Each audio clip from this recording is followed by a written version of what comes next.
Guys, mabuhay maligayang pagbabalik sa aking YouTube channel. It's confirmed. Malakas na malakas nga or number one nga sa Metro Manila Film Festival 2024 ang pelikula ni Vice Ganda and the breadwinner is. Kaya very lucky ako na bago pa naman maipalabas sa mga sinehan, bago pa man ang premiere night nung December 23 ay nauna na kaming manood. So ako, kaya natutuwa ako. Of course, nagpapasalamat ako sa invitation ni Miko Del Rosario, 'di ba? Ang head ng ng marketing ng Star Cinema. So siya talaga sa promotion and marketing, siya talaga namamahala sa lahat ng 'yan. Kaya naman tuwan-tuwa ako na invite niya ako. And of course, as promised nga, mga kasama niya sa It's Showtime, nagpa-black screening nga. Syempre si Ann Curtis, ang bongga-bongga ni Ann Curtis talaga. Ayan. At syempre dito sa part na to, sinasabi niya talaga naiyak siya. At very emotional din naman talaga si Vice Ganda. Kasi nga, yung with all the love and the effort and the love ng kanyang mga kasama sa Showtime, of course. At hindi na rin nakapaghintay nga. Bukod kay Ann Curtis, din nakapaghintay. Nakita nyo naman si Kim Chu and Paolo Avellino. Ayan, pinapakita ni Ann Curtis na umiyak siya after the film. At dito sa part na to, ayan, nakita nyo naman si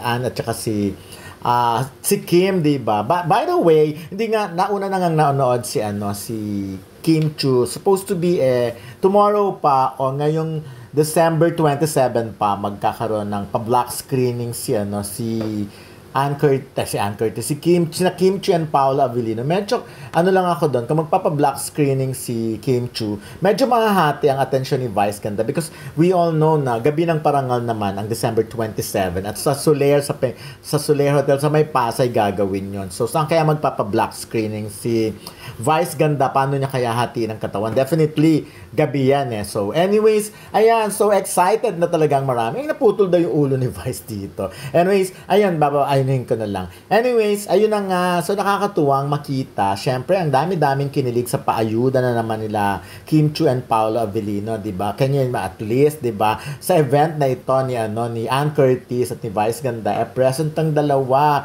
Ang dami nga mga gagandang kwento doon nang nangyari. Kaya sa simula, kita natin face mask talaga si Paolo Avellino. Ano kayang reason? At anyways, ayun na. So, yung black screening ngayong Friday, December 27, black screening yun ni Kim at ni Paolo, di ba? As promised, dahil alam naman natin kung ano yung naipangako. Alam nyo, sa totoo lang, ako naman ngayon pa lang natutuwa ako at naniniwala ako na talaga na ang pelikula rin ng Kim Pao, My Love Will Make You Disappear, talagang na-imagine na natin kung sino-sino mga magpapa-black screening. Aside from, of course, andyan si Vice Ganda, andyan si Ann Curtis, mga kasama niya sa It's Showtime. So, bonggang-bongga. Siguro kung napapansin natin, medyo parang hindi sila complete. No? Pero syempre, may kanya-kanyang ganap din naman yan. Parang kasi, di ba, bakasyon na rin naman nila halos para mabigyan ng chance. At yun na nga, mahirap maging spoiler, pero syempre, ako, katulad ng sinabi ko pa lang noon pa lang, sa simula, nandun pa rin yung ni Vice, yung tatak Vice Ganda na nagpapatawa, yung mga ganon. May mga eksena pa rin talaga na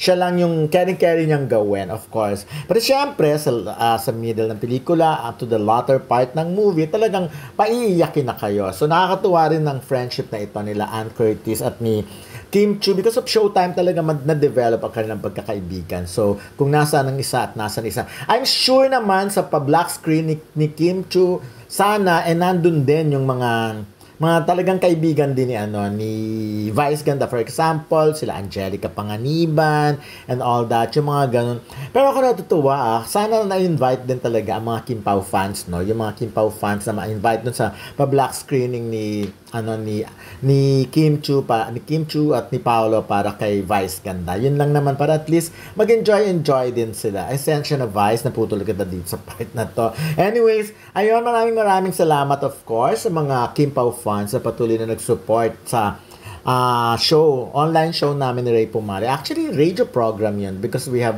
DWAR 1494, diba? At yun nga, nasa Sky Cable din yung channel 85. And of course, sa Abante News Online, Facebook and Abante, DWR Abante Facebook page. So, yun. Ako naman dito, sarili ko itong channel. At yun, pag mga ganitong pagkakataon naman, nakakapag-post din ako ng mga ganap, diba? So, again, ako very happy ako na sana ay very happy ako na nakikita ko yung support ng mga friends. Alam nyo, na medyo ano lang sa kahapon, nung first day, nung December 25, of course, medyo ano lang ako kasi hindi ganun kahaba yung pila ng mga tao sa sinehan. Nakakalungkot lang yung pag ganun. Kasi unlike last year, nakita ko kasi kung gaano karaming tao. But of course, ngayon naman daw sa kanina, for example, sa SM, sa Mega Mall, ang haba-haba naman daw talagang ng pila. Ang dami ring tao talaga. Like, ang dami pumila, of course, sa pelikula ni Vice Ganda, and of course, sa mga pelikula nila Ate V,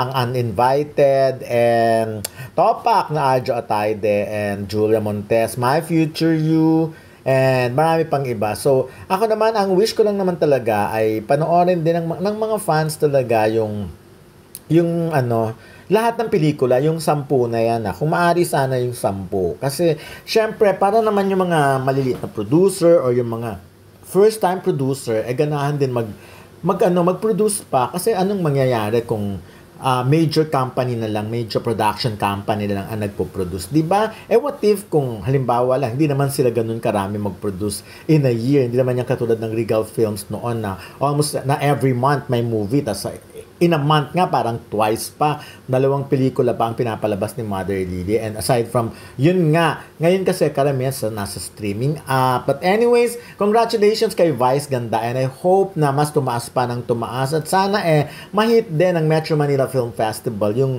dream nila na maka 2 billion talaga. Kasi sana talaga lumabas pa rin ang mga tao at manood ng pelikula ang Pilipino. Suportahan po natin. So yun